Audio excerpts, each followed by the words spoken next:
Should you invest in this company right now? We're going to calculate the stock's intrinsic value using my intrinsic value model and find out. First, you'll need to get some requirements out of the way. The stock will need to have a positive earnings per share, or else the numbers get quite fuzzy. And if the 5-year projected growth rate isn't available, we're just going to put 0%. It'll all make sense when you go through it. We're going to look at 4 intrinsic value prices based on a 5-year, 10-year, 20-year, and 30-year time frame. You can see in gold where your focus should be based on your investment time horizon. And also, the further we project out, the higher our accuracy based on my intrinsic value model. For all my intrinsic value models, we're going to need the stock's earnings per share, its growth, which matches the long-term growth of the S&P 500 as our baseline returns, and then we have Wall Street's projected earnings growth for the first 5 years, which is used as our base growth for all our models. For the stock's 5-year model, I'm assuming earnings continues to match inflation for the rest of its existence. And doing the calculation yields the current intrinsic value, which remember is a valuation for short-term investors. So if you're planning to hold a stock for just a couple years, you'll look at this intrinsic value. For the stock's 10-year model, I'm assuming earnings will match inflation for years 6 to 10, and then my assumption is that earnings will stop growing entirely for the rest of its existence. That yields the current intrinsic value, which should be the focus for investors holding for around 10 years. For the stock's 20-year model, I'm assuming earnings will match inflation for years 6 to 10 and then cease to grow at all years 11 to 20, and then after that, I'm making a conservative estimate that earnings will actually decline 3% per year for the rest of its existence.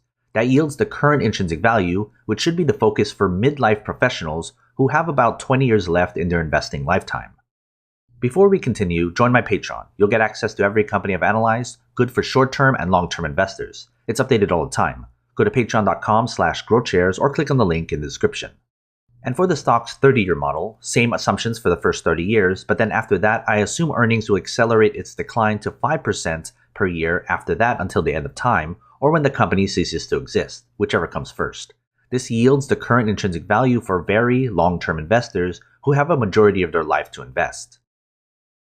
Now, to account for any errors, I included an optional 10% margin of safety, which I personally use. This will lower the intrinsic value by 10% and make the stock 10% more overvalued, but it does mean there's room to maneuver. Here's the adjusted intrinsic values after I include the margin of safety. Note that when I value a company, I use the 10% margin of safety using the 30-year model. Not everyone is going to hold this stock forever, but for however long you're going to own it, you'll know its intrinsic value. Let's go back to the S&P 500's long-term growth. You can adjust this number to whatever you like. Basically, if you want a 10% return per year, that's the intrinsic value. But if you're aiming for a 20% return, for example, you can put 20% and it'll adjust the intrinsic value.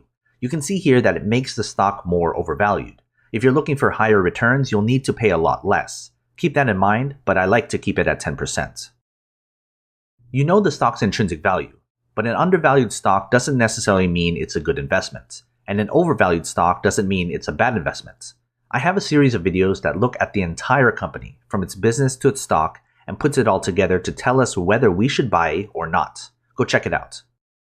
If you found this video helpful, leave a like and subscribe. Invest wisely, and as always, take care of your money.